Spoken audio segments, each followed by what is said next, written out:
Hello everybody, Hi. my name is Matt Burnett. I'm here to talk to you about homelessness in Portland. According to an Oregonian newspaper article titled "Homeless Population in Multnomah County Increases 8% over the last 2 years," it has indeed increased 8%, from roughly 14,000 individuals to 15,500. Homelessness is defined rather broadly. It can be people living on the streets, in shelters, living at home, or in transitional housing. People living on the streets numbers roughly 2,500. Now, I don't know about you, but I think that's a lot of people to be living on the streets. Now, some of these people live on the streets by choice. It can be because there's not enough room in shelters, or another more important reason, well, not more important, but equally important reason, is people don't want to get separated from their significant others. A lot of homeless shelters in the area don't let couples live together, so that's a big problem for them. And some just like the freedom, the independence of living on the streets, and they feel more self-sufficient, more dignified, at least taking care of themselves and not relying on charity. There are some other alternatives that are out there, though, that could help these 2,500 individuals. The one I'd like to talk to you about today is Dignity Village. It's located in northern Portland, just west of the airport. And to put it simply, it's a shanty town. It's built of plywood shacks that are roughly 14 feet high and 15 feet wide. They're built by the residents. All the materials donated from churches and local hardware stores and whatnot.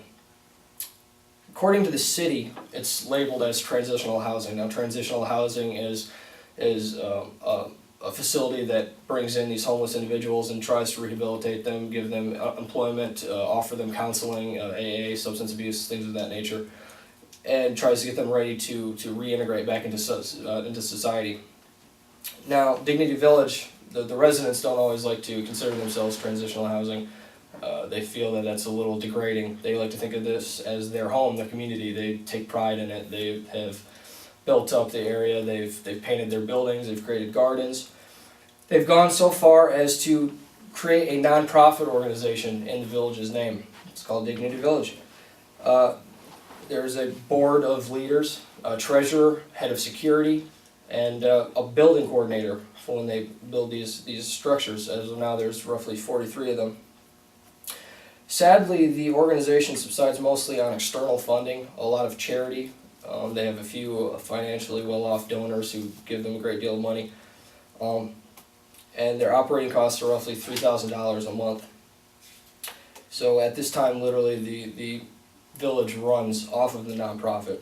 They've attempted to establish a few micro businesses to create a revenue in order to bring money into the village, but none have really been successful. They've been dealt with a lot of permit issues and violations and whatnot, just legal matters that haven't been able to get sorted out.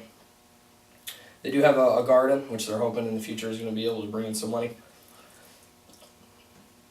As far as the homeless programs are concerned, Dignity Village is roughly or easily the cheapest. It costs about $4.82 to house a person a day there. Now, when compared to the next cheapest option, which is a simple warming shelter, which is $12.59 a day. Now, traditional transitional housing, which Dignity Village is considered transitional housing, traditional transitional housing costs $66 a day just to house one person. So, as you can see, Dignity Village is the cheaper option. All the residents have to do to stay there is donate $20 a month to the organization, as well as provide 10 hours a week of volunteer service in order to help, build up the community. Despite all these vast improvements, there are a lot of issues that come along with the village. They lack a lot of necessary skills in their leadership. Obviously, all these people are homeless, they don't have a lot of job experience, and what they do have doesn't always translate into nonprofit management, village management, and whatnot. So that's been a big issue with them dealing with the city. So it's really held the village back from being what it could be. Another main issue is they don't have the funds to bring a professional staff of counselors, managers into the village in order to really organize this nonprofit and organize the village. Now, the village has really caught on elsewhere. In Eugene, They're thinking of, or they're trying to open up a opportunity village, which is strikingly similar to Dignity Village. They've sent researchers up here to research the effectiveness of Dignity Village, and they find that it's better than what the city has to offer.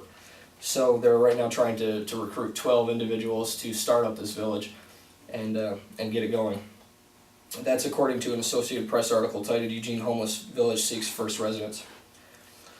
Now, what can we do to help this village get off its feet and to really provide the care that it could provide, given the funds and the faculty necessary?